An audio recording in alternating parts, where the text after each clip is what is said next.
Notre Père, toi qui es aux cieux, toi qui sais tout, toi qui regardes tout. Seigneur, regarde-nous.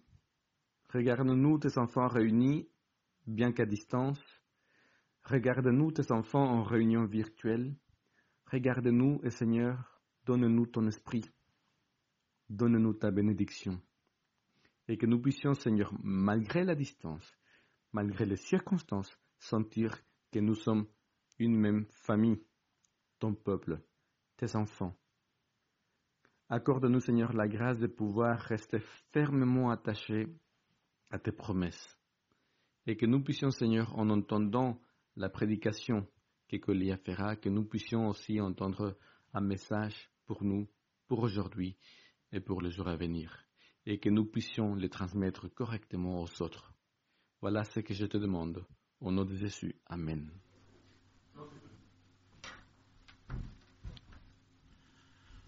Bonjour à tous, bonjour à toutes. Ça me fait très plaisir d'être avec vous ce matin pour cette petite méditation.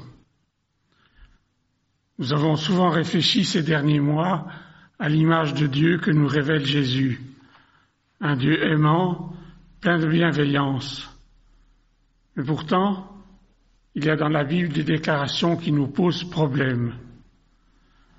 Dans le chapitre 2 de l'Épître aux Romains, par exemple, Paul écrit à l'Église que Dieu est le juge final et que son jugement conduit à la fois à la gloire, à l'honneur, à la paix et à l'immortalité, ce qui nous réjouit bien sûr, mais aussi à l'indignation et à la colère.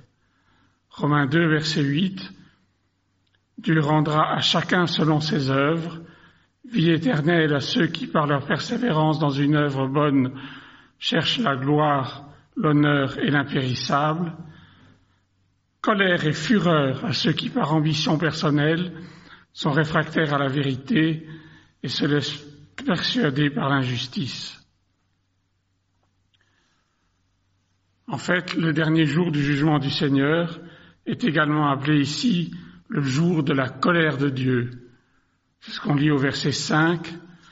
Par ton obstination, parce que ton cœur se refuse à changer radicalement, tu t'amasses un trésor de colère pour le jour de la colère et de la révélation du juste jugement de Dieu. Nous pouvons nous sentir attirés par le Dieu de la gloire. Nous recherchons la paix divine et nous avons l'éternité dans nos cœurs. Mais comment pouvons-nous être invités à honorer la colère de Dieu? Des théologiens défendent la colère de Dieu en disant qu'elle est indispensable. Mais comment peut-il y avoir un côté sombre à celui qui est vie, amour et lumière? Si mon Dieu a un problème de colère, alors j'ai un problème avec Dieu. Essayons d'avancer un petit peu. Indignation et colère, dans le texte de Romains que nous venons de lire, viennent de deux mots grecs, orgueil et timos. Orgueil se trouve 36 fois dans le Nouveau Testament. La version seconde le traduit principalement par colère et parfois aussi par indignation ou punition. Est-ce que ça nous aide à mieux comprendre? Pas vraiment. Et timos, ce mot est employé 18 fois dans le Nouveau Testament. La seconde le traduit surtout par colère et parfois aussi par fureur, irritation ou animosité. Des traductions plus modernes, comme celle de la NBS, parlent aussi de colère et de fureur. Donc en fait, les mêmes sens que pour le mot orgueil. Alors la question est celle-ci. Est-ce qu'attendre un Dieu furieux et en colère contre nous nous donne envie de l'honorer? La question est celle-ci. Je vais être clair. Un homme qui est capable d'assister au meurtre de George Floyd sans être en colère et furieux, cet homme est immoral. Et s'il existe un Dieu de justice, c'est Malachie qui, dans une question à Dieu, disait « Où est le Dieu de justice ?» Malachie 2, 17. Malachie disait « alors nous aimerions que ce Dieu soit aussi à la fois furieux et en colère devant cette scène. Et rien ne nous plairait davantage qu'un châtiment divin immédiat qui tombe du ciel comme un éclair pour frapper les assassins.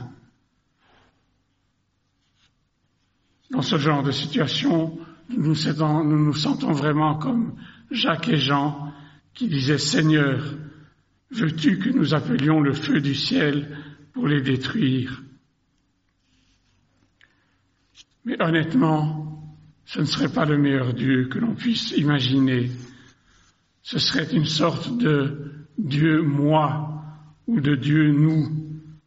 Ce serait un Dieu à notre image qui, comme nous, regarde impuissant des événements que nous ne pouvons pas arrêter, des faits que nous ne pouvons pas oublier, des questions que nous sommes honteux d'avoir ignorées si longtemps. Est-ce que nous avons vraiment besoin d'un Dieu qui réagit avec indignation et férocité, mais après coup, et qui se met en colère contre des choses qu'il n'a pas empêchées? Alors, partons à la recherche d'un Dieu meilleur que nous.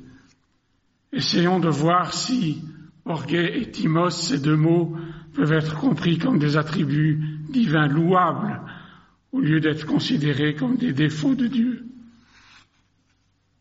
Je vous propose d'essayer de comprendre ces attributs de Dieu en utilisant des mots qui pourraient stimuler notre adoration, notre respect et nous aider à lui rendre honneur et à mieux comprendre son caractère. Les Bibles en ligne qui sont facilement disponibles actuellement nous permettent d'accéder facilement aux mots hébreux et grecs qui se cachent derrière nos traductions. Il est souvent très intéressant de voir d'une part leurs différents sens possibles et de l'autre dans quels autres passages de la Bible ils sont utilisés. Alors commençons par le mot timos. Il est généralement traduit par colère ou fureur. On le retrouve par exemple dans l'Apocalypse au chapitre 12 et au verset 12. Soyez en fête, cieux, et vous qui y avez votre demeure.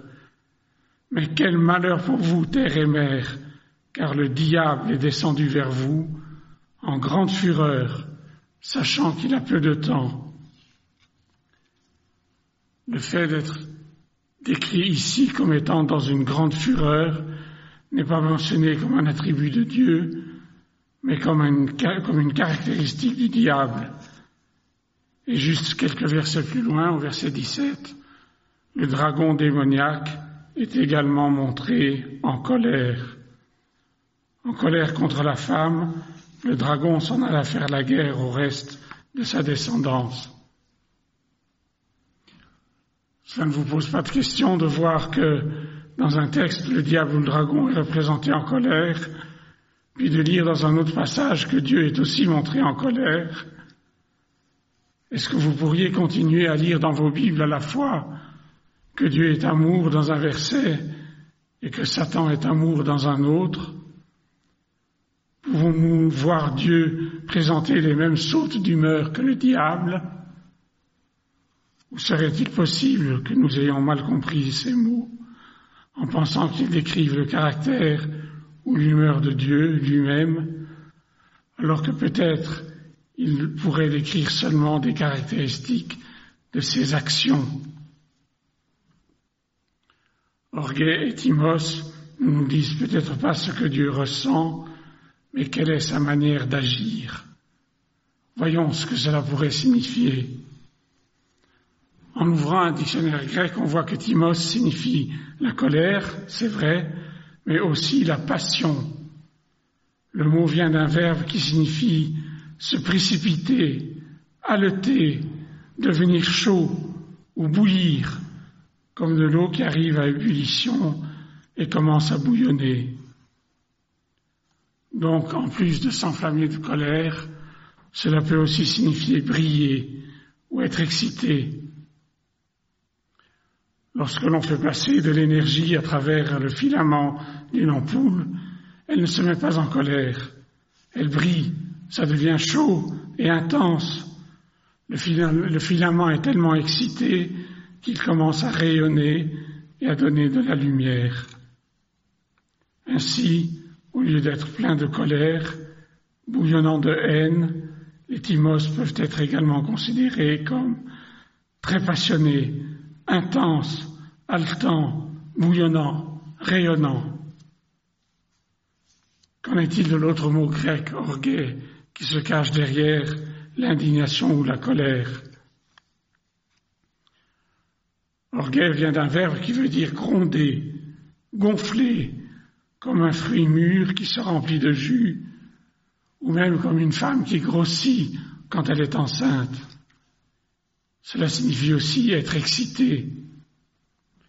Ainsi, le jour du jugement de Dieu pourrait être le moment où le mûrissement, la maturation d'une vie atteignent son apogée.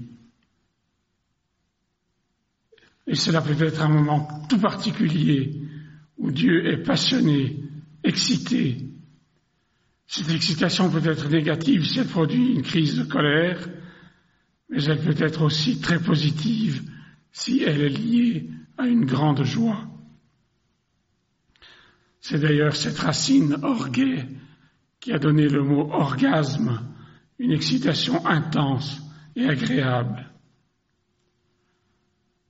Alors quand je lis que Satan se révèle comme un être intensément excité, brûlant, respirant très fort, rouge de fureur, comme dans Apocalypse 12, je peux me représenter sa colère, et j'en ai peur en connaissant ses motivations diaboliques.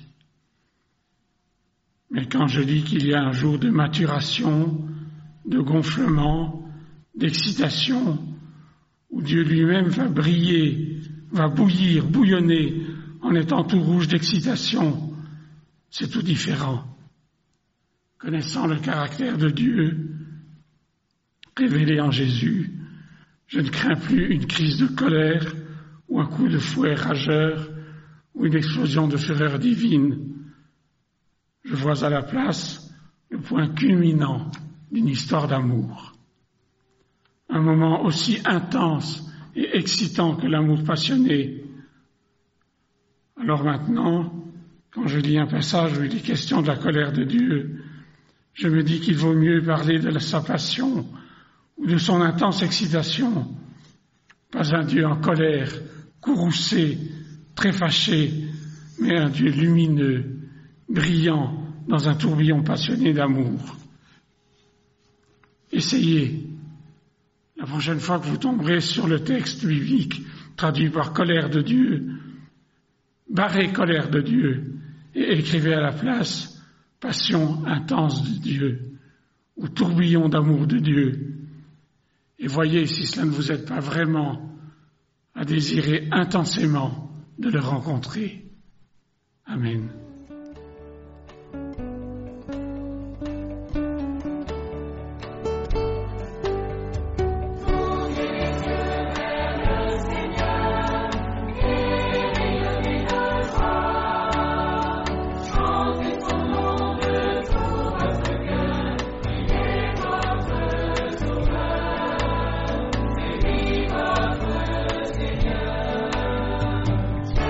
Seigneur,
Reçois